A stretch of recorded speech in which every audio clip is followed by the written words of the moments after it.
Woo, I'm live. Okay, I am just going to check that it's actually gone live. Okay, it has. Yay. We'll move things out of the way. Excuse me while I adjust my chair. Thanks so much. Turning off my notifications so I don't get disturbed. It's all perfect. Sorry for the wobbliness of the iPad. So I moved my big dream box, you know, my big craft cabinet that you can always see in like all of my lives. I moved it over slightly and it just has put me off alignment just a little. So I'm having to, I think I'm going to have to add my side table and then kind of do it that way, or start using a shelf. I'll see what happens, but I really want my beautiful wall to be in the background because I just love it, and every day whenever I'm in this room it brings me so much joy and happiness, which is what you want your creative space to look like. So I want to share that with you, and it's really important. If you're joining us, please say hello. I would love to know who's with me today. Today is the creative abundance workshop. It is the psychology of your creative flow and how you can easily tap into it. Because whenever we are tired or we're fatigued, because it's not just tired, like fatigue is a kind of a different level of tired, just when all of you is just nope. So there are ways that you can still be creative even when you're lying on the couch and relaxing and kind of in that rest and recovery mode, which is so important. So I'm gonna go and check on the Facebook page to see if anybody has commented, because some comments are not showing up, and I know Sandra is always very good at telling me when she's there. There she is. Okay, so that's all right. Let me see. Hey Stacy, no problem. Hey Angelita, welcome. Okay, so I can see comments here, but Sandra's comments are separate. Hello! Who am I talking to here? Now, where's that from? Is that from the Facebook page? Sandra! What's the name? Yay! I'm so glad, and I'm so glad that more people are joining the group. I made sure that I'm streaming this on YouTube as well, so that my spoonie community over there can get access to this. So yeah. Hey Megan! Megan! Yes! I've been trying to get in touch with you, lady. Welcome! Oh yay, it's wonderful to see you. It really is. I'm so glad. Yeah, no, I remember. I was trying to email and see how you were doing. Hello, Mummy. Mum's joined me. Hiya. Okay, so I just need to track where. It's so strange that whenever people comment from my profile, they don't show up, but like YouTube shows up, the ones from the Facebook group show up. So I'll need to figure out what that's about. Oh, I'll take that off the screen. No, you're not. Don't say that to yourself. What have we talked about before about self-care and talking to yourself better? You're fantastic. But it's great to see you here. I'm really happy. You've absolutely made my day just by showing up. So, as you know, a lot of you all are familiar with me. I know you are, especially you, Mom. My name is Claire. I am an art therapist and mindset coach, and I really work with soul-aligned creative souls who are compelled to grow, right? They're looking for a shift. Maybe they've been feeling stuck and stagnant and desperately kind of want to see some sort of a change, kind of see success in form of a recovery, and they want to find balance in their lives. And I do that. I help them by just reclaiming their time and sanity, by simplifying, eliminating stress as much as possible, working on a clear kind of roadmap, and providing that strategic cheerleader support needed to help you and them reach goals with ease. Because goal setting and getting to those goals is a key part of the recovery process, and it has been a long road for me, but mine was all trial and error. and a lot of time and patience has been required, but I'm getting there, and I'm so thrilled that I'm getting there. Once I removed the limiting beliefs, like, it was amazing what happened. It really is.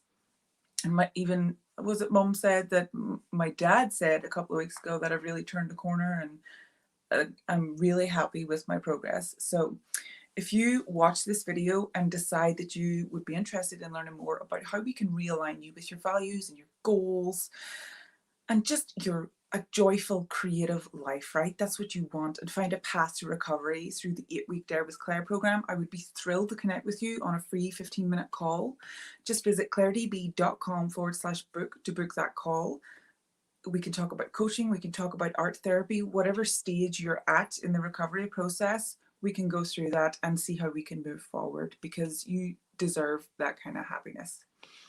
So I want to talk about creativity, and it can be such an emotional thing for us. I know a lot of us crafters and creatives have to be called to do something. Just for instance, tonight I'm going to be starting a new canvas, and I feel it in my waters, as they say, that I really need to do it. Excuse me while I just go over here and check any more comments. No, that's okay. So have you ever read a book that just seemed to go on and on and on, or an article that made a lot of sense, but it didn't really have that spark that you needed to really capture your interest? And if so, then it's highly likely that these things were written out of an obligation instead of from a place of pure passion. And maybe they were tired that day.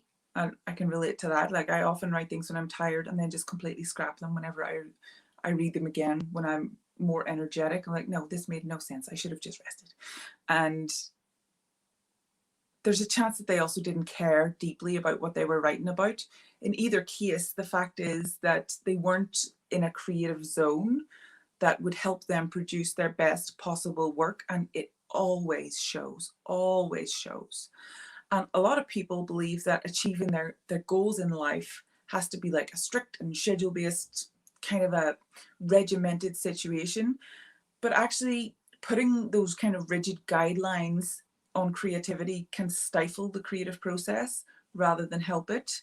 And whenever we are trying to force ourselves to sit down and create on a schedule, then there are bound to be problems. I discovered that whenever I started really scheduling my days properly and really trying to batch my time effectively. But I find that, I was getting really tired at certain times and I was more energetic a bit later. So instead I switched to just a framework of what I want to achieve in a day. And it doesn't matter if it's 1 hour here, rest here, 1 hour here, as long as I get it done, that's the important thing.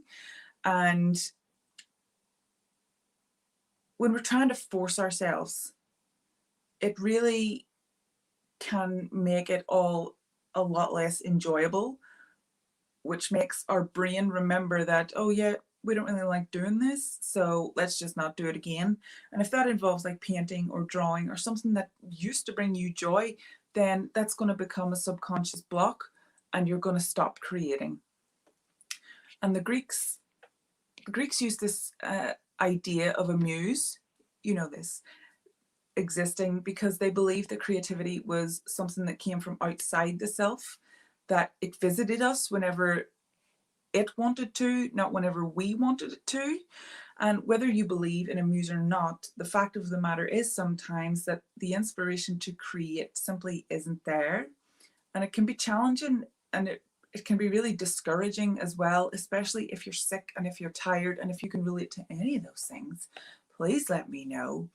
Yeah, Stacey, rigid doesn't work for me either. Not at all. Just replying to Stacey on the profile. And you want to put yourself in a position, or you don't want to put yourself in a position actually, where whenever you're kind of I'm going to create blah, blah, blah, blah, blah, blah, blah, every day for an hour, you're going to burn yourself out if you are not enjoying the process, right? And it's not going to create artwork or things that you want to be good, but they just aren't. They're missing the spark. That's why it's helpful to pay attention to when you create the most comfortably. Hey, Becca. Yep, I can get that, Megan. Becca, we talked about this on Friday. Did you forget? So I absolutely understand, Megan, completely. But remember, perfect does not exist. So make a quick kind of mental note about whenever you create most comfortably and under what like conditions you create your best work, because the key to creating meaningful things that you love and enjoy, that just make you feel good, is not to force it. Whenever you feel that you are inspired to create, just make that note, or a physical note if you want to, about when your inspiration struck. Like, what was going on? How were you feeling inside? Were you feeling energetic? Were you coming around from a dream? Like, where were you? Did you have like a lovely cup of tea? Was your belly full? Did something specific provoke you to want to get you back into a creative task? So I'm creating, something specific provoked me last week on our challenge whenever Stacey said that you can donate artwork to charities for them to auction off. I was like, yes, because I stopped creating big canvas works just because I have no room, I have no wall space, and I just didn't see the point. It was like, yeah.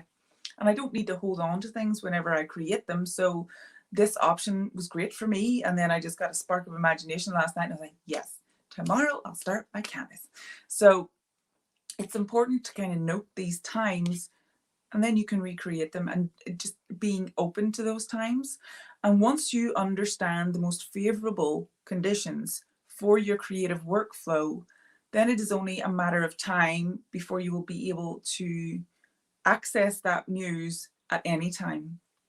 Knowing where you like to work, what you like to work with, along with like the ideal physical conditions, even for yourself and in the room, can really make a world of difference between just having a humdrum day that is just to a day that is just full of creative potential and accomplishments.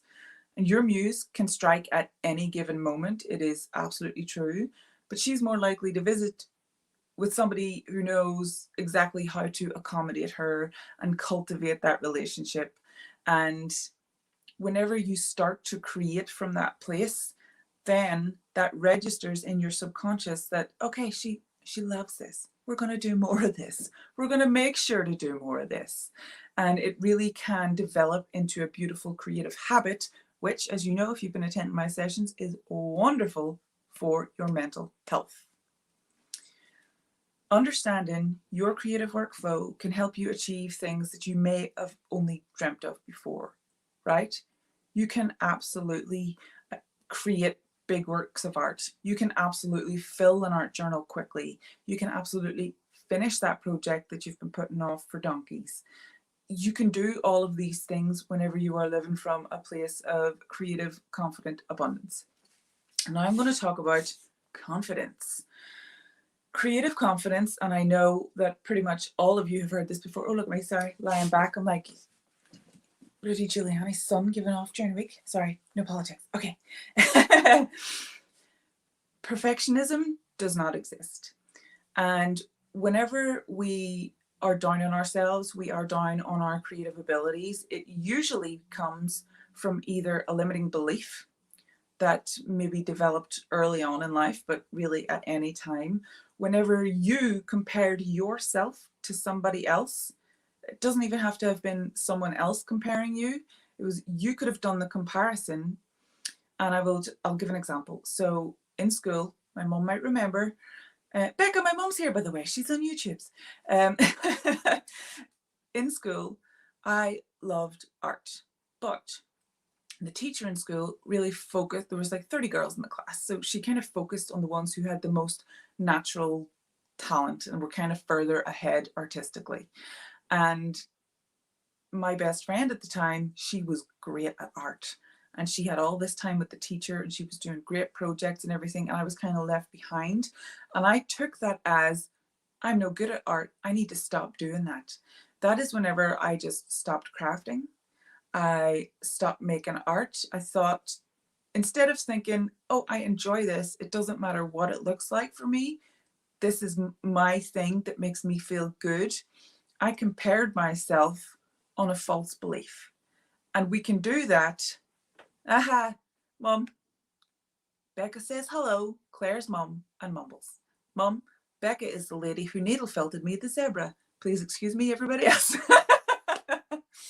So these things can happen to us as grown-ups. And I gave the example in the challenge last week. It is like a professional crafter or artist showing their artwork on Instagram, and they've been doing it for decades. And then you go on kind of as someone who's new to maybe watercolor or acrylics or whatever it is, or hand lettering, and you compare yourself to someone who is way more advanced. It makes no sense, because what you're actually doing is you are comparing your entire movie to somebody else's highlights reel. And really, have you ever seen a movie and you went there because you were like, this clip on the internet is amazing, and then you went to the movie and it's like they just put like all of the funny parts of the movie in the trailer, the rest of it was pretty meh?